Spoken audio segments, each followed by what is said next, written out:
ناظرین السلام علیکم ورحمۃ اللہ وبرکاتہ۔ اگر ابھی تک آپ نے ہمارے چینل الحق کو سبسکرائب نہیں کیا تو برائے مہربانی سبسکرائب کر لیجیے اور بیل آئیکن پر بھی کلک کر لیجیے تاکہ ہماری آنے والی ویڈیو سے باخبر رہ سکیں۔ بسم اللہ الرحمن الرحیم وبہ نستعین اما بعد قال اللہ تعالی فی القرآن المجید وَأَتِمُّ الْحَجَّ وَالْعُمْرَةَ لِلَّهِ صدق اللہ العظیم۔ محترم بزرگوں اور بھائیوں، انشاءاللہ آج ہم آپ کے سامنے حج کی اقسام بیان کریں گے اور ان کے درمیان کیا فرق ہے یہ بھی بیان کریں گے۔ خانہ کعبہ یعنی بیت اللہ سے دو بڑے عبادتیں متعلق ہیں، ایک حج دوسرا عمرہ۔ حج کے اکثر اعمال ماہ ذی الحجہ کے 5 دنوں کے اندر ادا کیے جاتے ہیں، اس کے علاوہ پورے سال میں وہ ادا نہیں کیے جا سکتے، جبکہ عمرہ پورے سال میں کسی بھی وقت ادا کیا جا سکتا ہے۔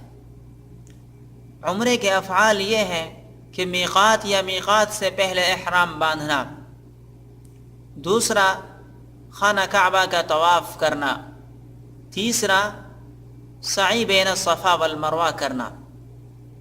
جبکہ حج کے بہت سارے احکام ہیں۔ اب عمرے کو حج کے ساتھ جمع کرنا یا نہ کرنا، اس اعتبار سے حج کی 3 قسمیں ہو جاتی ہے۔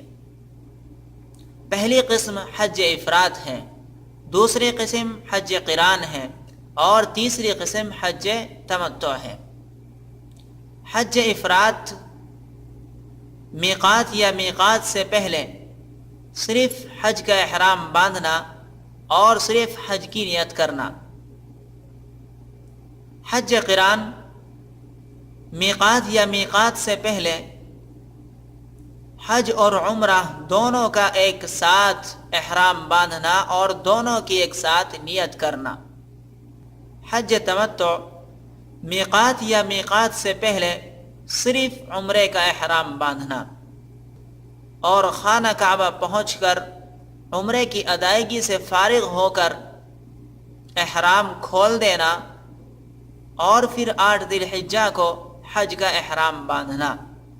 اب ان تینوں قسموں کے احکام کے درمیان کچھ فرق ہے۔ پہلا فرق نیت کے اعتبار سے ہے کہ حج افراد کا احرام باندھتے وقت صرف حج کی نیت کرے اور حج قران کا احرام باندھتے وقت حج اور عمرہ دونوں کی ایک ساتھ نیت کرے، اور حج تمتع کا احرام باندھتے وقت صرف عمرے کی نیت کرے۔ حج افراد کی نیت اس طرح کریں: اللہم انی ارید الحج فیسرہ لی وتقبلہ منی، اے اللہ میں حج کا ارادہ کرتا ہوں، تو اس کو میرے لیے آسان بنا دے اور اس کو قبول فرما لے۔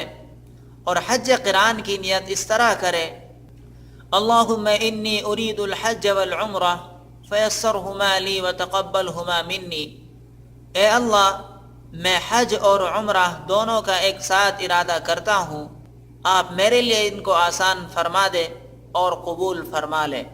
اور حج تمتع کی نیت اس طرح کرے: اللہم انی ارید العمرہ فیسرہا لی وتقبلہا منی، اے اللہ میں عمرے کا ارادہ رکھتا ہوں، آپ میرے لیے اس کو آسان فرما دے اور اس کو قبول فرما لے۔ دوسرا فرق احرام کے تعلق سے ہے کہ حج افراد اور حج قران کا احرام حج کے فارغ ہونے تک باندھنا ضروری ہے، احرام کی حالت میں رہنا ضروری ہے، جبکہ حج تمتع کے اندر عمرے سے فارغ ہو کر احرام کھول دیں اور بغیر احرام کے 8 ذی الحجہ تک رہیں۔ 8 ذی الحجہ کو حج کا احرام باندھنا ہے۔ اس طرح ان کے درمیان یہ فرق ہوا۔ تیسرا فرق قربانی کے اعتبار سے ہے کہ حج قران اور حج تمتع کے اندر قربانی واجب ہے، جبکہ حج افراد کے اندر قربانی مستحب ہے، اور حج تمتع کے اندر راحت اور سکون زیادہ ہے، اس اعتبار سے کہ حج تمتع میں پہلے عمرہ کرے گا، عمرہ کرنے کے بعد احرام کھول دے گا اور عام کپڑوں میں رہے تو اس پر احرام کی پابندی بھی لازم نہیں ہوگی، جبکہ حج افراد اور قران کے اندر حج کے فارغ ہونے کے بعد ہی احرام کھولے گا اور اس پر احرام کی پابندی بھی لازم ہوگی۔ ان تینوں قسموں میں سے جس طرح چاہے حج کرے، لیکن امام اعظم ابو حنیفہ الرحمن کے نزدیک حج قران افضل ہے۔ اللہ تبارک و تعالی ہمیں سمجھنے کی توفیق عطا فرمائے اور ہمارے حج کو قبول فرمائے، حج کے ارکان کو سنت کے طریقے سے ادا کرنے کی توفیق عطا فرمائے۔ آمین، وآخر دعوانا الحمد للہ رب العالمین۔